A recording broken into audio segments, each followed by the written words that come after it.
একবার ভগবান গৌতম বুদ্ধ তার কিছু শিষ্যের সাথে একটি বক্তৃতা সভায় বসেছিলেন, যেখানে ভগবান বুদ্ধের ভক্তের চেয়ে শত্রু বেশি ছিল। এমনকি যিনি সেই বক্তৃতা সভার আয়োজন করেছিলেন তিনিও বুদ্ধের প্রতি ঈর্ষান্বিত ছিলেন। সভাটির আয়োজন রাজার প্রাসাদে অনুষ্ঠিত হয়েছিল, সেই কারণে রাজার সমস্ত প্রধান সেখানেই উপস্থিত ছিলেন। বুদ্ধ সভায় যাওয়ার আগেই জানতেন যে সভায় তার বিরুদ্ধে অবশ্যই কিছু ষড়যন্ত্র করা হবে। সভায় যাওয়ার আগেই বুদ্ধের এক শিষ্য আনন্দ ভগবান বুদ্ধকে সতর্ক করে দিয়েছিলেন যে আপনি সেখানে যাবেন না, সেখানকার লোকেরা আপনার সাথে দুর্ব্যবহার করবে। জানি না তারা আপনার বিরুদ্ধে কী ধরনের ষড়যন্ত্র রচনা করেছে, কিন্তু ভগবান বুদ্ধ তার করুণার কারণে সেখানে যাওয়া থেকে নিজেকে আটকে রাখতে পারলেন না। সভা শুরু হয় ভগবান বুদ্ধকে নিয়ে কিছু তীক্ষ্ণ প্রশ্ন দিয়ে।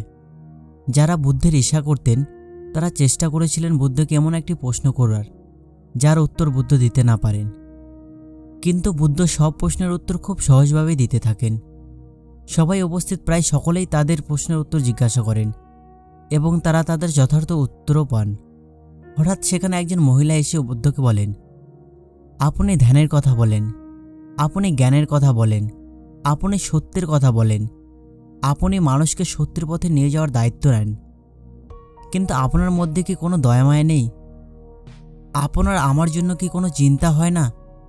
যাকে আপনি গর্ভবতী করে রেখেছেন, আমার পেটে বেড়ে ওঠা সন্তানকে নিয়ে আপনার কি কোনো চিন্তাই নেই? ওই মহিলার কথা শুনে সমাবেশে আলোড়নের সৃষ্টি হয়ে পড়ে। সমস্ত লোক একে অপরের সাথে কথা বলতে শুরু করে দেয়।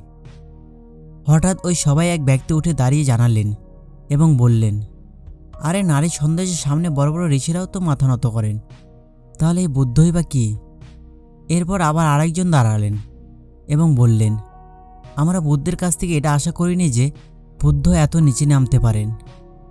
এরভাবেই সভার আরও অনেকেই উঠে দাঁড়াতে থাকেন আর ভগবান বুদ্ধকে অপমান করতে থাকেন। আসল সত্যটি কী তা না জেনেই মানুষ বুদ্ধকে ভালো মন্দ বলতে শুরু করেন। যখন সবাই ভগবান বুদ্ধের উপর ক্ষোভে ফেটে পড়ে, তখন রাজা বলেন, বুদ্ধ, তুমি কি তোমার এই কর্মের ব্যাপারে কিছু বলতে চাও? রাজাও বুদ্ধকে ঈর্ষা করতেন। তিনি চেয়েছিলেন বুদ্ধকে অপদস্থ করা হোক। এখানে একটি গুরুত্বপূর্ণ বিষয় আপনার বোঝা উচিত, এই সমস্ত ঘটনা বুদ্ধের উপর কোনো প্রভাব ফেলতে পারেনি। তার মধ্যে না তো লোকেদের গালিগালাজের কোনো প্রভাব ছিল, আর না তো ওই মহিলার মিথ্যা অভিযোগের। আপনি জানেন কেন? কারণ বুদ্ধ জানতেন সত্য কী। তিনি নিজের নজরে নিজে ঠিক ছিলেন। তাই সবসময় মনে রাখবে, গোটা পৃথিবী তোমার বিপক্ষে গেলেও যদি তুমি নিজের চোখে ঠিক হও, যদি তুমি জানো যে তুমি সত্যের পথে আছো, তাহলে কেউ এবং কোনো কিছুই তোমার ক্ষতি করতে পারবে না। সবার অনেকেরই সন্দেহ ছিল, এমনকি বুদ্ধের কিছু নতুন শিষ্যও সন্দেহের মধ্যে পড়ে গিয়েছিলেন। কিন্তু ভগবান বুদ্ধ জানতেন তিনি কি, তাই তার চেহারায় বিন্দুমাত্রও পরিবর্তন হয়নি।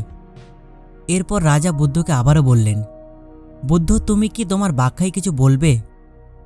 বুদ্ধ সেই মহিলাকে বললেন, হে কন্যা, এই বিশ্বে মাত্র দুজন মানুষ এই সত্যটি জানেন যে তুমি সত্য বলছো না অসত্য। এরপর বুদ্ধ কিছু বলে ওঠার আগেই সেই মহিলা বুদ্ধের কাছ থেকে নজর লুকাতে শুরু করেন। অসত্যের আশ্রয় নেওয়া মানেই হলো আপনি নিজের মধ্যে ভয়ের বীজ বপন করেছেন। এরপর এই বীজ যেমন ধীরে ধীরে বৃক্ষে পরিণত হবে, তেমনি আপনার সমস্যাও বাড়তে থাকবে। এরপর ওই সভারই একজন ব্যক্তি ওই মহিলাকে বলে উঠলেন, তুমি অনেক বড় একটা কথা বলেছ। যদি তুমি ভুল প্রমাণিত হও, তবে তুমি জানো না যে এর শাস্তি কত বড় হতে পারে। ওই ব্যক্তির কথা শুনে মহিলাটির হাত পা কাঁপতে শুরু করে এবং সে সেখান থেকে দ্রুত দৌড়াতে শুরু করে। দৌড়ে পালানোর সময় মহিলাটি তার পেটের মধ্যে যে একটি পুঁটলি বেঁধেছিল সেটা সবার সামনে মাটিতে পড়ে যায় এবং সত্যটা সবার সামনে চলে আসে। মহিলাটি পেটের মধ্যে এমনভাবে পুঁটলি বেঁধেছিলেন যেন দেখে মনে হচ্ছিল তার পেটে একটি সন্তান রয়েছে। রাজা সঙ্গে সঙ্গে ওই মহিলাটাকে বন্দি করার আদেশ দেন, কিন্তু ভগবান বুদ্ধের আদেশে মহিলাটাকে ক্ষমা করে দেওয়া হয়। তাই জীবনে চলার পথে সর্বদা একটা কথা মনে রাখবে, ধৈর্য এবং নিজের নজরে সঠিক থাকাই তোমাকে সবচেয়ে বড় সমস্যা থেকে বাঁচাতে পারে। তো বন্ধুরা, আজকের মতো এইটুকুই। আবার দেখা হবে নতুন এমন একটি ভিডিওর সাথে। তার জন্য আমাদের চ্যানেলটিকে সাবস্ক্রাইব করে সঙ্গে থাকুন।